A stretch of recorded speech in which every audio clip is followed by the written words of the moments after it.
Hello class 8 के प्यारे बच्चों, मैं हूं आपकी टॉपर भैया। और आज की इस वीडियो में हम आपको क्लास 8 के सामाजिक विज्ञान यानी सोशल साइंस का जो मंथली टेस्ट होने वाला है 8 दिसंबर को, उसका आंसर की लेकर आ चुके हैं। तो चैनल पर पहली बार है तो चैनल को सब्सक्राइब करके वीडियो को लाइक कर लेना है। हम लोग के सामने यहाँ पे देख सकते हैं पहला क्वेश्चन आपका सेक्शन 1 में टोटल 5 ऑब्जेक्टिव क्वेश्चन है, ठीक है। जिसमें से पहला क्वेश्चन क्या कहता है कि भारत सरकार द्वारा सुकन्या समृद्धि योजना किस वर्ष प्रारंभ किया गया था। ऑप्शन ए 2011, 2013, 2014 या फिर 2015। तो इसका जो सही आंसर हो जाएगा वो हो जाएगा 2014। ऑप्शन नंबर सी यहाँ पे हम लोग का सही हो जाएगा। दूसरा क्वेश्चन देखिए यहाँ पे आराम से। दूसरा क्वेश्चन यहाँ पे कहता है कि भारत के किस राज्य को चावल का कटोरा कहा जाता है। तो दूसरा का सही आंसर यहाँ पे हो जाने वाला है छत्तीसगढ़ को। ऑप्शन नंबर ए यहाँ पे सही होगा। तीसरा क्वेश्चन बोलता है कि भारत में चाय उत्पादन के लिए प्रसिद्ध है कौन। तो दक्कन का पठार या फिर क्या लिखा है कहाँ हट गया, चिमक, मंगलूर, दार्जिलिंग या फिर पंजाब। तो इसका सही आंसर हो जाएगा ऑप्शन नंबर सी दार्जिलिंग, ठीक है। अगला क्वेश्चन देखिए प्यारे बच्चों, आपको पूरे यूट्यूब पर एकमात्र ऐसा यूट्यूब चैनल है जो आपको सबसे कम समय में आंसर की बताता है और सटीक आंसर के साथ। तो चैनल पर सब्सक्राइब करके सभी दोस्तों के साथ इस वीडियो को शेयर कर देना है। और चाहते पीडीएफ तो वीडियो के डिस्क्रिप्शन में टेलीग्राम का लिंक है और व्हाट्सएप चैनल दोनों में जुड़ जाइए, वहां पे हम आपको इसका पीडीएफ भी प्रोवाइड कर देते हैं। देखिए यहाँ पे लिखा हुआ क्वेश्चन, भारतीय समाज में सती प्रथा का अंत करने का श्रेय किसे जाता है। Lord Cornwallis, Lord William Bentinck, Lord Hastings या फिर इनमें से कोई नहीं। तो 4 का सही आंसर यहाँ पे हो जाएगा आपका Lord William Bentinck. Option number यहाँ पे बी हम लोग का सही हो जाएगा।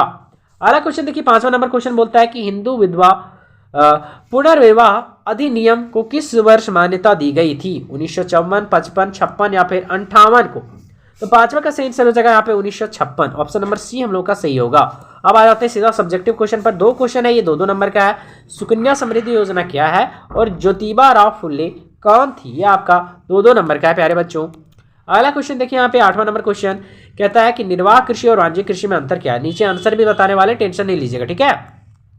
ये आपका 3 नंबर का है और बस ये 2 क्वेश्चन बच गया। ये आपका 4-4 नंबर का है, ठीक है। कहता है चावल उत्पादन के लिए आवश्यक भौगोलिक दशाओं का वर्णन करें और प्राचीन काल में महिलाओं की सामाजिक स्थिति कैसी थी, आज स्थिति कैसी है, इसका अलग अलग वर्णन करना है, ठीक है। तो ये आपका 4-4 नंबर का है 2 क्वेश्चन।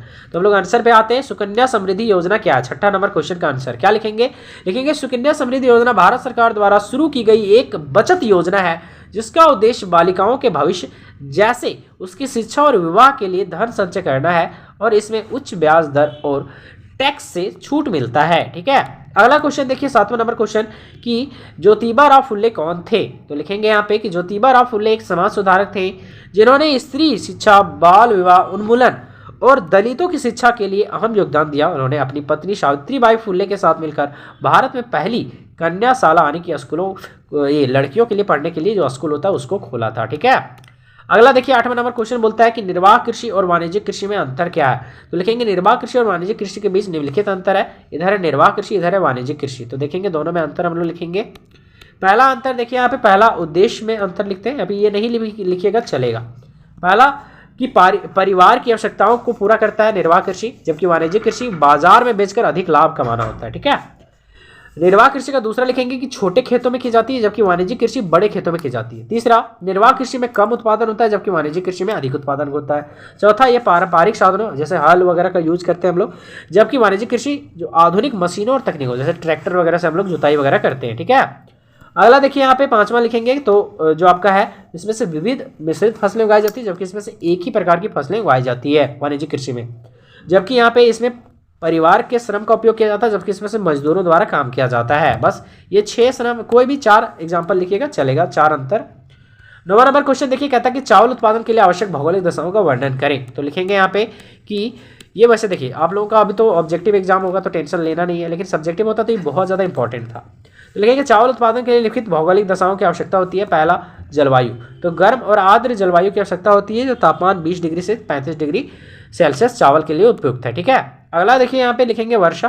तो वर्षा 100 से 200 सेंटीमीटर ऊंचाई वाले वर्षा की आवश्यकता होती है और सिंचाई की सुविधा कम होने से वर्षा क्षेत्रों में भी उत्पादन संभव है। तीसरा, मृदा। तो ये डोमट और जलोढ़ मृदा की आवश्यकता होती है। साथ ही चिकनी मृदा चावल के लिए सबसे उपयुक्त होती है क्योंकि ये पानी को रोक कर रखती है, ठीक है। चौथा लिखेंगे यहाँ पे कि भूमि। तो समतल एवं निम्न भूमि चावल की खेती के लिए अनुकूल होती है जहाँ पानी ठहर सके। 5वां लिखेंगे पानी की उपलब्धता। तो लिखेंगे रोपण से लेकर कटाई तक खेत में पर्याप्त पानी की आवश्यकता होती है ना। चावल के लिए पानी बहुत ज़्यादा इंपॉर्टेंट है।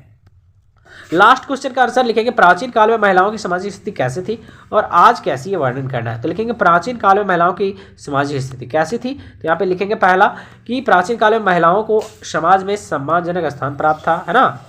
वे शिक्षा, धार्मिक कार्य और कई बार जो है वो राजनीतिक निर्णयों में भी भाग लेती थी।